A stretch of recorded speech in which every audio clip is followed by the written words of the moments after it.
Alright guys, so I know I haven't got to it in a while. I believe on there we go. I believe on the first page, I read you guys God Laughed and goodness, what was that other chapter called? Holy shit. Boy, I could just go back and look at it. Forgot. Successful Storm. Goodness. Okay, and this one that I'm doing now is called Story of Ages. And I know I haven't done a while for you, like one in a while for you guys. So I'm just contemplating in my head whether or not I'm gonna do two more or I'm gonna do just one. I think I'm gonna do two. I'm probably gonna keep up that pattern and do two. Alright guys, so here we go with Story of Ages. Alright. She tried to make sense of her life. She was only 22, but she was a wise old soul. She meditated and read up on happiness, existence, pain, and love. She took from all the great philosophers of the East, Buddha and Plato. Oh yeah, and I love Lao Tzu. But to no avail, the same conclusion. Everybody was searching for happiness. This is actually not in the book. Everybody was searching for happiness. Everyone was looking for their sun. So that's really what it is. You just gotta look for your sun and what's gonna make you the best you. And that's pretty much philosophy, just studying life and seeing why humans tick the way they tick. We don't want anything to be a mystery. And if it is a mystery, there needs to be more philosophy. Alright. However, she was in love with her different findings. She wanted people to feel how she felt coming out of her cave and finding the sun. She was never fond of the religious aspect of life. Religion was too picky, and while saving souls, plucked the threads that made each soul unique. I was too different to live in a world they wanted and dragged me in. I was a lone bolt of lightning in heavy rain. She found a certain peace within herself, a peace she could share with the world, a whole universe at her command, like light in an alley. The journey was not easy. She had to erase her very thoughts and open her mind to the reality in front of her. That she had failed and not only wanted, but needed a different path. She was in the sleeping forest again. Everyone comes here and think they have fled, but 'tis merely a dream, an illusion. She didn't want to be in the false dreams of the forest, but she was rooted. It was always raining here, and every escape seemed sunny until she appeared as if she brought curse of storms with her everywhere she were. She sat down and began to reflect, while rain covered the ground white.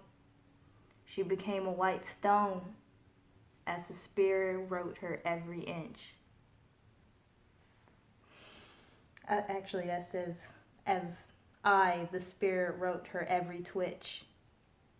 I tell a story of not just one lifetime, but many.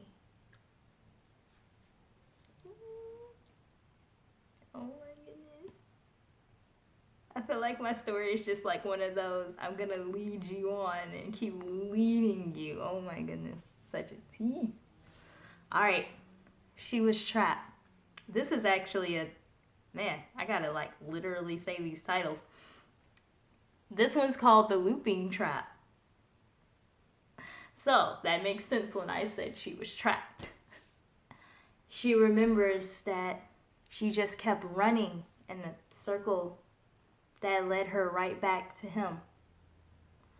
There was no one that could help her, no one that even wanted to. The only road was through him and his demons that gave her nightmares and the bloody wood that caused the pain. His hands wrapped around her small throat until she couldn't breathe. The chokehold would feel like an eternity. She enjoyed the pain because it was all she knew. What was love but a fist waiting on the other side? Oh man, that hurts. She would pray for death to come, but he was always on the outside of the window, looking on her. Death was constantly surrounding her life, but never took her.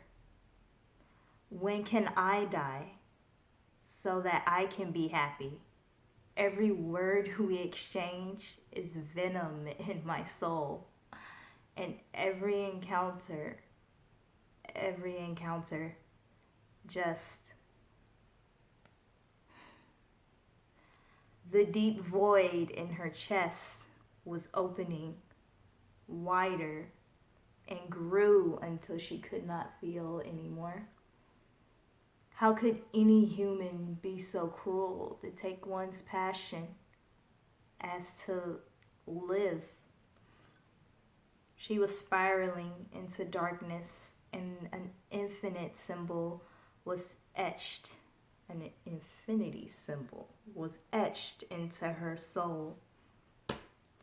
Her legs, hands, and face swollen, but it would never hurt more than what she felt inside her broken heart. It said in scripts that time can heal any wound, but forgetting was not what she planned to do. She was so enraged. She called upon death for he owed her a favor, many favors. He was the reason she couldn't die, so he followed her to the ends of the earth, spirit and soul alike. Every time he's around, a smile creeps on her face. That girl is a wicked void.